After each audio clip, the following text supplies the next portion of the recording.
اللہ سے یہ مانگا کرو کہ موت جو ہے نا ایمان اور عمل صالح پر ہو. موت کس پر ہو؟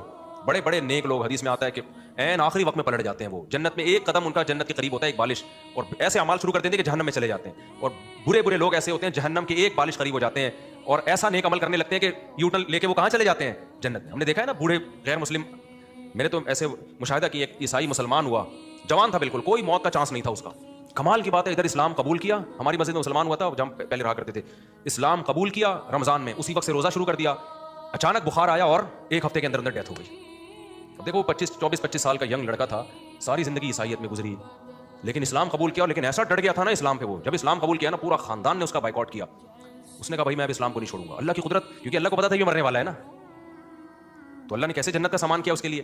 تو بیمار ہو گیا ہاسپٹل میں, بخار بہت شدید تھا اس کا, تو اس نے وصیت کی کہ بھائی میں مسلمان ہو چکا ہوں, میں اگر اس بیماری میں مر گیا تو مجھے عیسائیوں کے قبرستان میں دفن کرنے کی اجازت نہیں ہے, مجھے مسلمانوں کے طریقے سے غسل کفن دیا جائے گا اور مسلمانوں کے قبرستان میں دفن کیا. اس کے شکر ہے رشتہ داروں نے موت کے بعد اس چیز کا خیال کیا. یہاں ایک ہندو ہمارے ہاتھ میں مسلمان ہوا, اس بیچارے کو ہر وقت فکر تھی کہ میرے بوڑھے ماں باپ مسلمان ہو جائیں.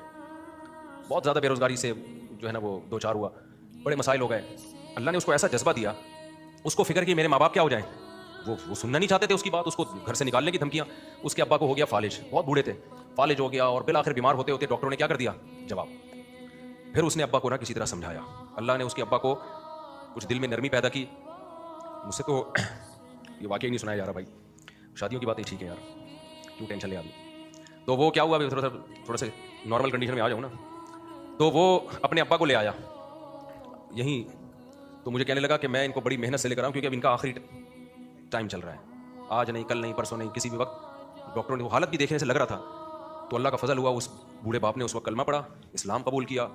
اور میں نے بار بار پوچھا, میں نے کہا بھائی اپنی مرضی سے اسلام قبول, نے کہا اپنی مرضی سے, صحیح طرح بولا نہیں جا رہا تھا فالج کی وجہ سے, اور بالآخر انتقال ہو گیا. تھوڑے دن اطلاع آئی کہ بھائی 2-4 دن بعد انتقال ہو. مجھے وہ حدیث یاد آئی کہ ایک بالش انسان جہنم کے قریب پہنچ جاتا ہے, کہ ابھی مرا اور گیا آگ میں, کیسی اللہ کی رحمت کے پلٹ کے کہاں چلا گیا. اور اس کے بیٹے کا کتنا بڑا احسان ہے اپنے باپ پر, کتنا بڑا احسان ہے یا نہیں ہے. اور یہ بیٹے کے بھی مخلص ہونے کی دلیل ہے. جو اخلاص سے اسلام لاتا ہے نا, سب سے پہلے فکر اس کو کس کی ہوتی ہے, اپنے ماں باپ کی.